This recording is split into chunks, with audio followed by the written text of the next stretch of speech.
Barbara. I'm Cheryl. And I'm Naima. We're three Black moms.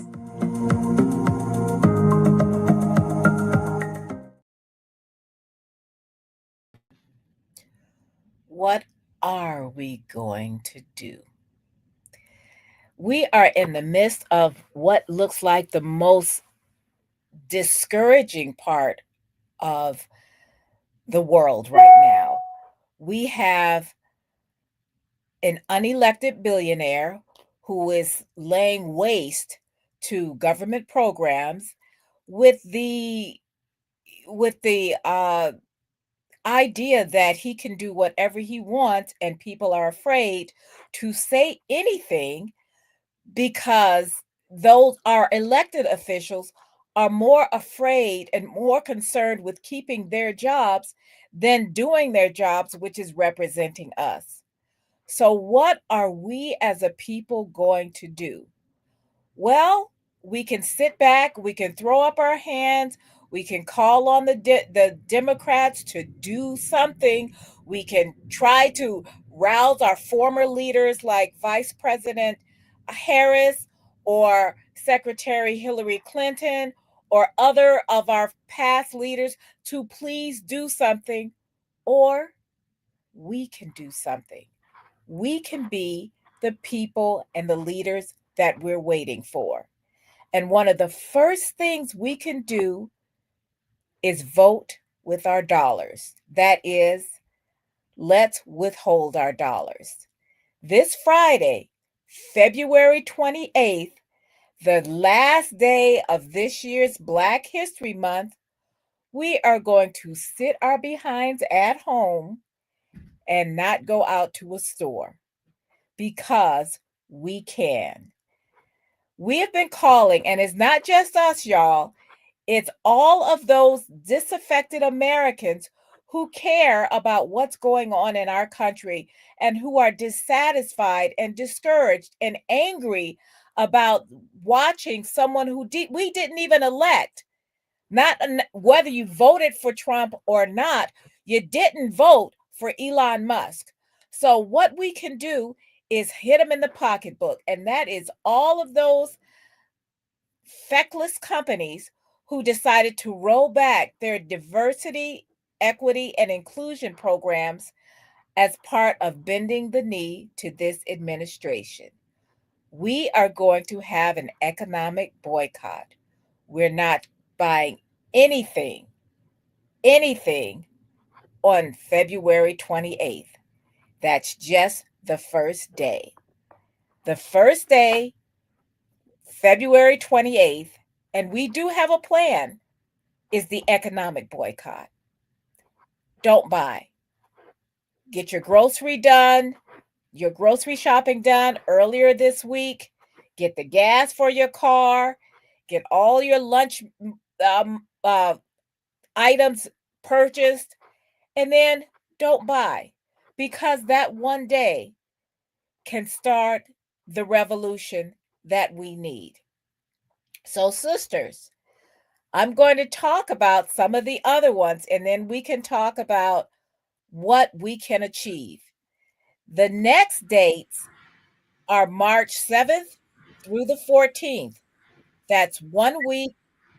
Stay off of Amazon. And for some of us, that's going to be tough because when we don't shop at Amazon, they start knocking on our door asking if we're all right because we got packages coming all the time. I can say, even though I'm not the only one who gets packages, I have not bought from Amazon. From March 7th through the 14th, go and buy at your brick and mortar store if you can.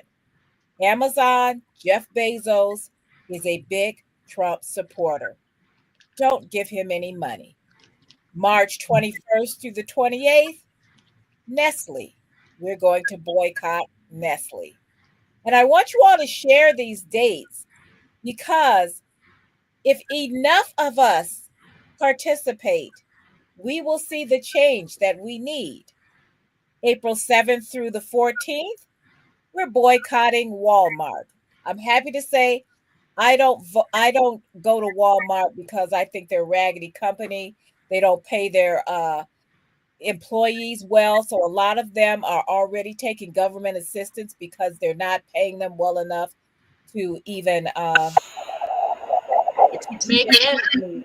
have a living wage. April 20 April 18th is economic boycott number 2. We're staying home that day too. And April 21st through the 28th, the General Mills boycott. This is our plan. This is why we share with everyone that we know. Put it on your social media, put it on your Facebook, put it on your Twitter if you still use Twitter, put it on your Blue Sky if you don't use Twitter and you decide to go to Blue Sky, put it on your Instagram, put it wherever you need to, because if you are dissatisfied, what you can withhold is your money. And this is our first official act from 12 a.m. to 11:59 p.m. on Friday, February 28th. Don't buy. Just don't buy. Sisters? This is a very exclusive sort of strategy that is to propel people into recognize what is being lost by DEI being eliminated. One of the things that I recognize right away is the diversity training in many corporations that help people learn about the ethnic, cultural differences and likes that the people they work with, so that there is not fear about the people that you may not know, that may not live in your neighborhood, that may not be your direct neighbors, but you work with these people. And sometimes there are acts of discrimination or offensive language. And you don't know if you're offending someone if you don't know anything about them and you can't have a meeting and talk about these things. That was one of the things that I learned when I was working at North Park University. We regularly had a diversity training at the university for people who were in leadership positions. They were professors, they were instructors, they were people that had a great influence on the students on campus. And the reason for the diversity training was to help them be able to relate to the people they worked with as people and not have these outlandish ideas about people, feeding into stereotypes, feeding into wrong thinking about people, just being out and out prejudice. And people had to be trained to understand why it was important to have diversity training. Now, my understanding is that DEI eliminates this kind of thing, and it's really needed. Well, this is the other thing that people call it DEI, but it's actually DEIA, which is diversity, equity, inclusion, and accessibility. When people don't understand, is that a lot of the elimination also impacts the disabled community, veterans, children who have learning uh, Disabilities. divergent. They have different needs. They have uh maybe they have the IEPs, individual education programs, or other uh things that they need, and those will eliminate all of those. When people The problem with DEI being used the way it has in this political climate, people are actually using it another way of saying anti-black. And that's what they don't want to say. So they say, oh, no DEI training, which means you also don't get help for your disabled child. You also don't get help for your disabled veteran. You don't get help for people who may not be black, but they are benefiting from DEI training. And that's what people are finding out now. All of a sudden, they're realizing, oh, wait a minute, it just ain't about y'all, it's about us too. Yes, yes, it is. And it always was going to be. But your own lack of DEI training showed how much you actually need it. And so now we need to spend our money or don't spend our money on the things that are going to affect those corporations, because what a corporation is they're talking about their bottom line. And as we can be reminded by the Montgomery boycott many years ago, that bankrupted a company because they let it last for a year. Now, most of us can't go a whole year without spending money. We still need food and gas and light and everything else. But that one day of non-essentials makes a difference. Do you really need that bird seed from Amazon? No. You can go to Petco or PetSmart and walk in like I did this past week and buy it. Do you really need those $2 sneakers from Walmart? No, you don't. For one thing, they're going to fall apart in a week and a half anyway. So don't, whatever it is. Do you need McDonald's? Whether or not you have McDonald's money. McDonald's also rolled back their DEI. Those are in our neighborhoods, people. Stay home and cook that day. Have yourself some vegetables, some steamed vegetables, and some important nutritious food that day. It will make a big difference to McDonald's corporation and to their bottom line. And that's when they start listening to us. Don't shop where you will not be hired, they said 50 years ago. I look at this. Go ahead. I look at this action and see it as the beginning of people taking back their power. The power was always in the masses of the people, but when you don't realize it, then you become dependent on other structures controlled by other people. Yes. The fact of the matter is, money is whatever the collective body defines it and agrees to it to be. So you can use anything as a means of exchange. So this first step is for us to really see that none of these systems, not banking, not commerce, nothing moves unless the masses of people agree to participate in the process. If we disagree and we do not buy, everything stops. So once we see that and remember that, then we can take that next step and take control of everything else that we've unknowingly let be taken over by a few people using the symbol that they have chosen as money and hoarded as money. But there's nothing stopping us ultimately from deciding to use some other means of exchange, because if people have things, they can always still work together, still make sure each other has food, make sure each other has clothing, make sure each other has essentials. We can still do that even if we never spend another penny with anybody. We have the ability to create that kind of system of interchange. But first we have to realize and recognize the power that we always had. So this is a good step in people being able to see the power of collective action, just like with the Montgomery boycott. It took them a while to really convince people that they had the power to do this. And then once they could see the impact of not riding that bus, that's when they started organizing carpools and every other kind of thing to get people back and forth to work, so that even though they weren't using the buses, they still were able to function. And that's what's going to come out of this action right here. We're going to develop other means of exchange and commerce that don't have anything to do with the banking and credit card system. And that's when people take back their power and create the kind of economy where everybody participates like we want it to happen.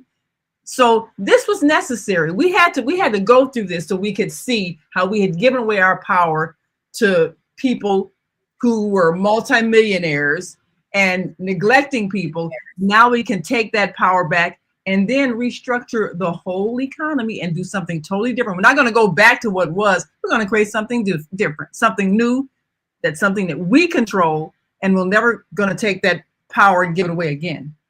And another important thing is to support local family businesses. Yes. I have a friend of Lavinia's. Every time she comes to visit, she always, when we are going out, she always wants to go to a restaurant that is not part of a chain, that is a family owned, and they're easy to find and all over the city. Actually, there are a lot of places that benefit from our support. Keep that money flowing in your neighborhood.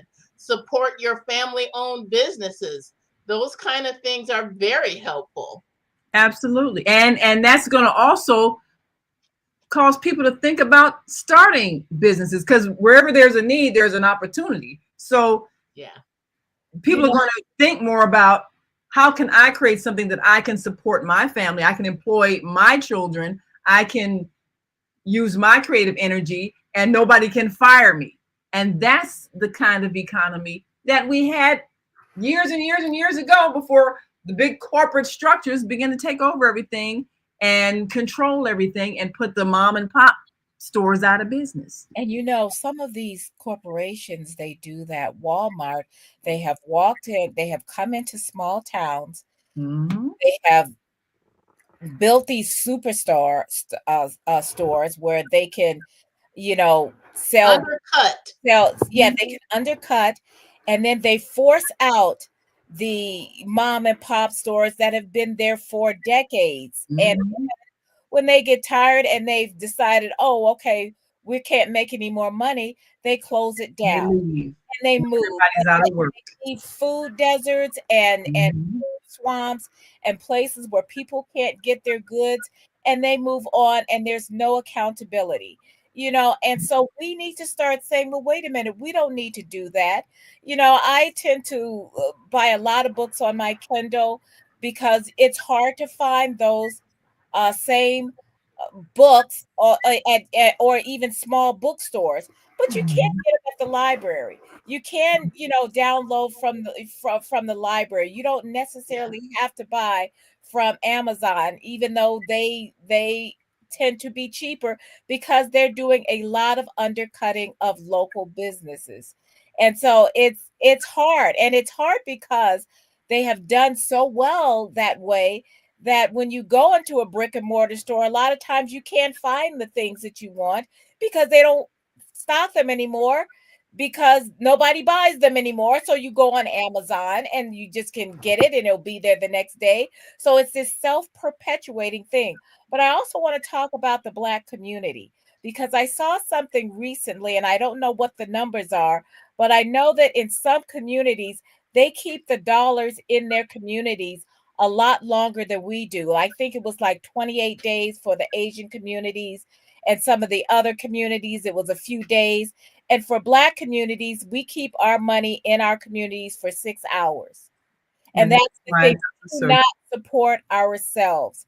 And I live in a very diverse community. There's a lot of Hispanic and Latino businesses here. And so when you eat, like you, Barbara, when we go out to dinner, we are not going to the chains, because that's not where the good food is. We have the best food in the city, frankly. If you ever come to Boston, come to East Boston, we got the best food in the city. But because we have a lot of family-owned businesses. Some have been here for decades. They're on their second or third generation. Some of them are brand new, and they're every kind of food you can think of. So look for those small businesses. Look for those small grocery stores. You know, we have a lot of the corner grocery stores.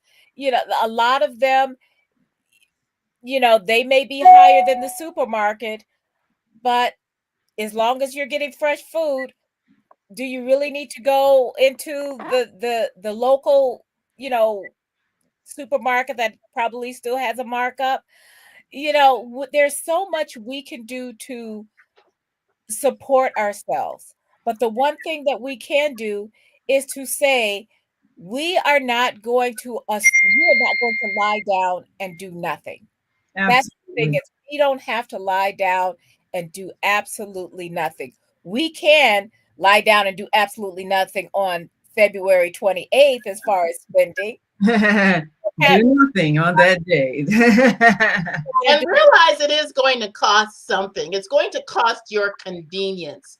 And that is something we need to be willing to get up give up. I remember I just recently watched The Forge with my husband, another great Kendrick Brothers movie.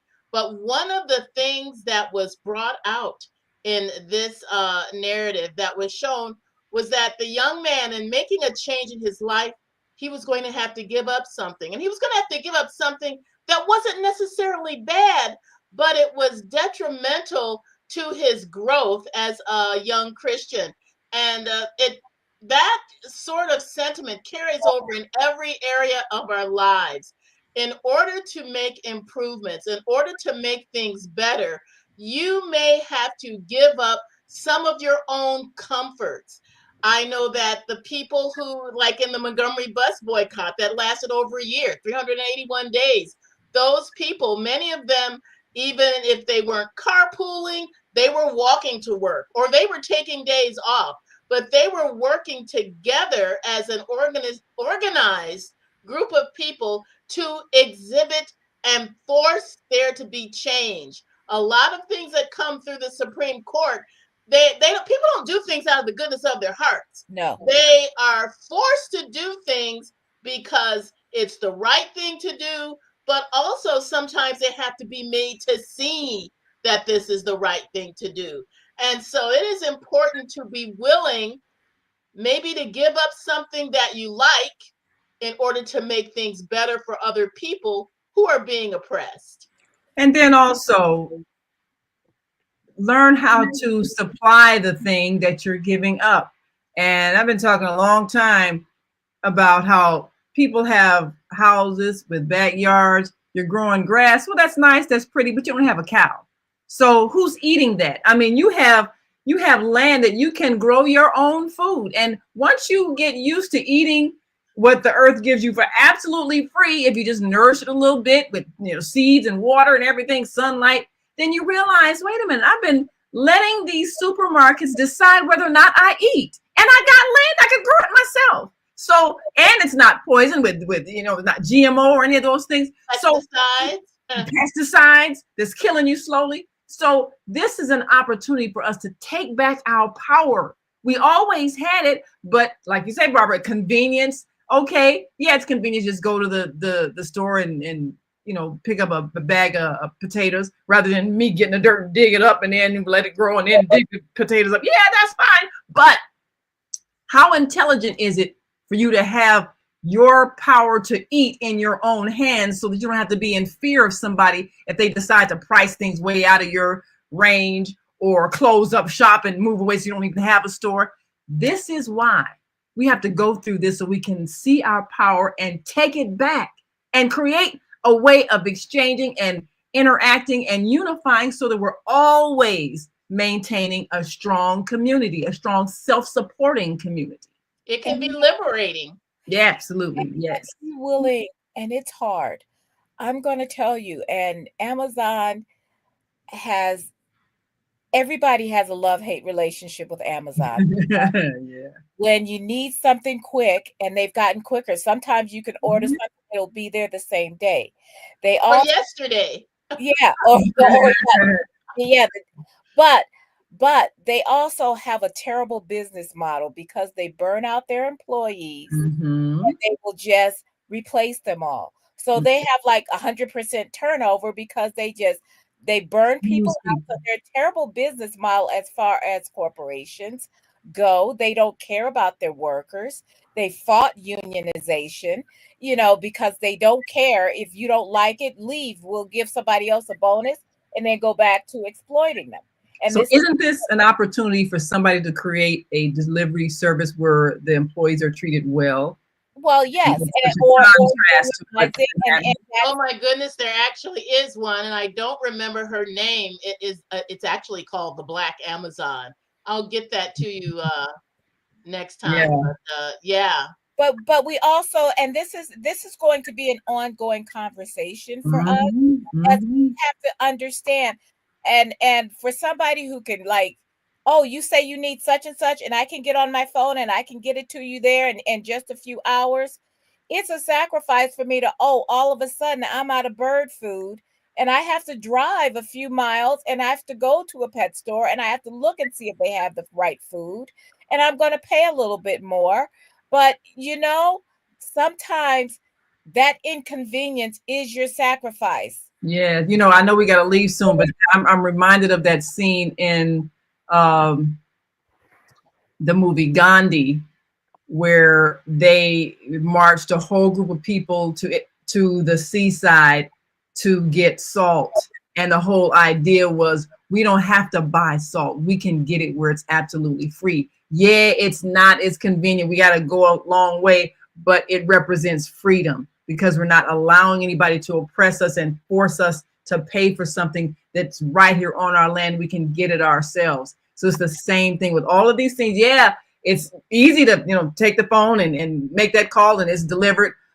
But what is the long-term benefit of taking back the power to get something that you can control yourself, and you can actually empower yourself and others, so that you never have to fear someone shutting you down and making you not have access to things that you need to survive? Also, I want you to go through this list. This is a list of some of uh the companies and businesses who have decided to roll back their DEI.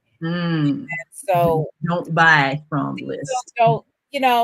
don't buy from where you won't be Appreciated. Appreciated. Yes. employed. If they won't hire you. I mean, we had signs in the 1950s and 60s that says, "Don't buy where you're not hired." There are places that we have shut down by not buying. Absolutely. I know some stores that don't exist today. Just the way you talk about money. Well, money talks. Yes, it But does. lack of money means a lot to those who are dependent on you taking the bad services and saying, "Oh yeah, but I need." Well, you know what? You don't. Yeah.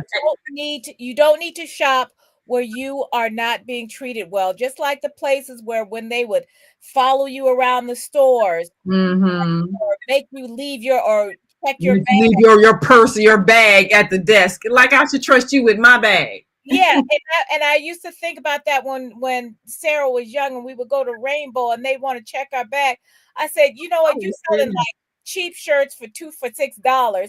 Let me tell you something. If I'm going to shoplift, which I never have one day in my life, I'm not going to shoplift cheap stuff. Let me go to Nordstrom's or Macy's even, or finally let me go to where there's some higher. I'm not gonna say no cheap stuff. Feeling.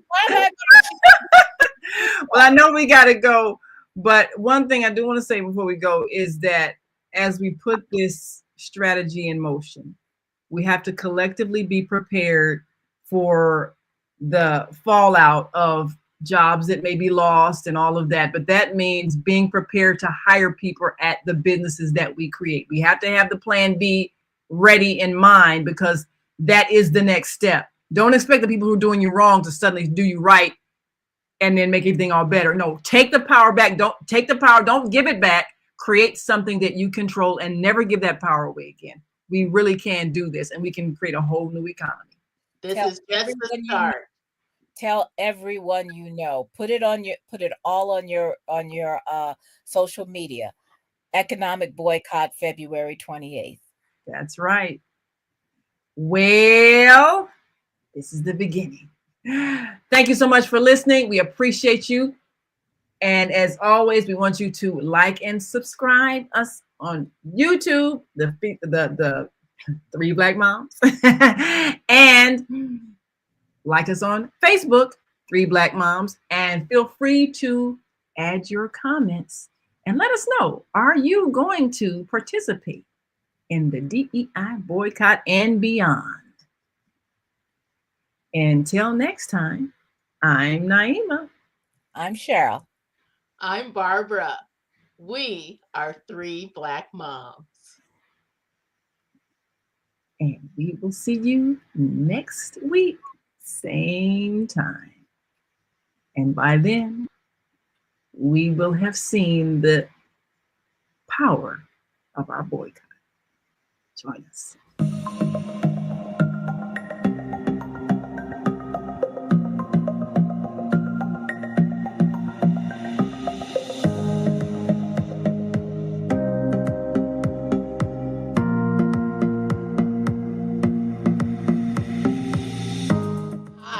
I'm Barbara. I'm Cheryl. And I'm Naima. We're three Black moms.